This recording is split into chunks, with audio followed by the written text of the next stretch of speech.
Hello everyone. So today's video topic is if your fingerprint sensor is not working on your Android phone. In this video, let's fix this. So the first method you can try is re-register your fingerprint. So let's start the video. First, click on settings, open settings. After that, click on this lock screen option. Now click on this option, screen lock and biometrics, click on it. After that, click on this fingerprints option. So click on it and this will show you your current fingerprint. So you have to first delete your current fingerprint. Click on remove, then click on remove. So this will remove your current fingerprint. Now you have to add your new fingerprint. So just click on this add option and after that add your new fingerprint. So this will help you to re-register your fingerprint on your Android phone. This is your first method. Now move on to the next method. Again, open settings.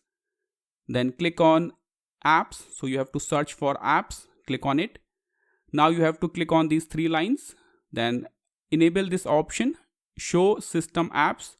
So this will help you to show all the system apps as well. Now you have to search for biometrics. So scroll down, then click on this option biometrics. Now you have to search for storage option. So scroll down and then click on storage. Now you have to click on clear cache, then click on clear data, click on delete. That's it. After that, restart your phone and this will fix the issue. The next method you can try is update your Android phone. So for this, you have to open settings, then click on this option, software update. Now click on this option. So this will help you to update your Android phone and in the most cases, this will fix the issue.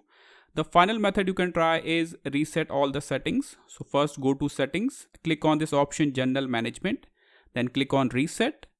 Now you will see this option here, reset all settings. Just click on this option. So this option will reset all the settings only. Your data, all the files you have in your phone will remain safe. This will only reset all the settings. Now you can see the process has been started. After that, restart your phone. That's it.